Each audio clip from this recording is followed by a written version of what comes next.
The presidential palace, built high on a crag above Damascus, where it can be seen across the city, embodies the arrogance of the Assads, who broke Syria to try to save their regime. It might not be possible to put this fractured country back together. In 2015, I met Bashar al-Assad at a guest palace in the presidential compound. His successors need to act fast to undo the legacy of the war he chose to fight.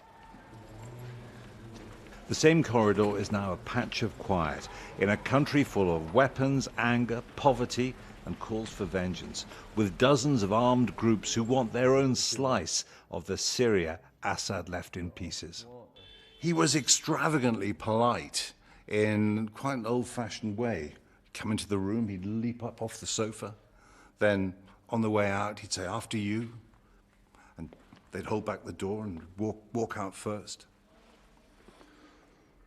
He didn't seem to be a guy who'd be at home in a torture center, but he certainly seemed to be a guy who'd be very happy giving the orders to get people tortured and killed. On a wall outside Mushtahid Hospital in Damascus are photos of dead men. It is hard to see the person they knew in a gallery of smashed and decomposing faces. The families of the missing get as close as they can. Often all they have are the names and places where they were last seen. Mahmoud, Deir ez-Zor. Sabar, Yarmouk Camp, 2012. Ahmed, Raqqa, 2013.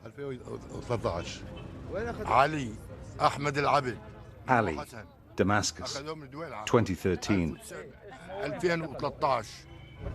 50 years of the Assads, 50 years of incarceration, of disappearances, of executions, 50 years of cruelty to the families, the prisoners, to the Syrian people. These people want information, they want a body to bury, and they want a reckoning. My husband Ibrahim, she's saying, taken in Deir ez-Zor in 2012. Everyone had a photo, a name, and a date. The regime drilled so much pain into Syrians that some here are terrified that Assad could even return. A new Syria needs to deliver lives without fear. Jeremy Bowen, BBC News, Damascus. Well, with me here in the studio is Mohamed Taha from BBC Arabic. Hello, Mohamed. Hello, welcome back. Oh, thank you. I wonder if we could start off first, Mohamed, with what more could you tell us about this new transition period, the new administration? Indeed, the new administration in Syria, the new rulers are trying to advance into having a civil authority in the country. They suspended the constitution, which is the constitution of the Assad regime, and also they suspended the parliament in the hope in these three coming months that they would draft new constitution and having establishing kind of democratic rule, democratic institutions instead. The challenge here that that all the forces, all the neighbors of Syria are warning of, and they are trying to see that they want to see that this new constitution and the new institutions would include everyone.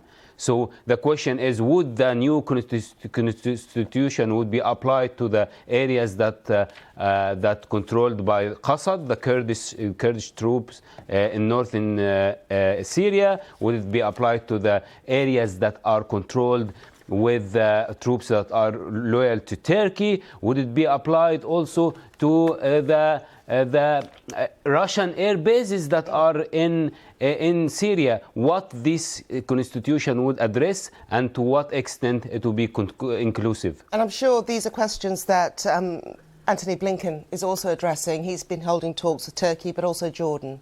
Of course, Antony Blinken in the region, Jack Sullivan, the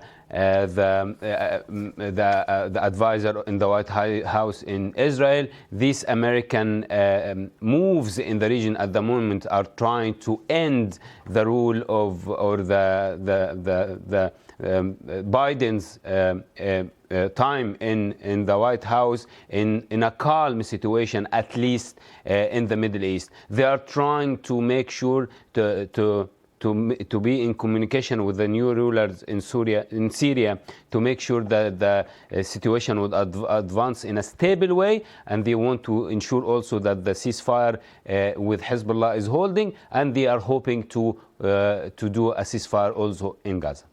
Mohamed, Taha, as ever, thank you very much indeed. Thank you. Lovely to see you again. We're going to stay with this topic and speak to Taha Razavi, who is the director of the Iranian and Middle Eastern Studies Center at California State University. Hello, welcome to the programme. Many people are starting to look at what a new Syria will look like. I mean, where are we? What are the main priorities that are going to have to be put in place? Well, the top priority right now for the group that is governing Syria very tenuously at the moment is legitimacy. At this moment, everyone knows how split Syria has been.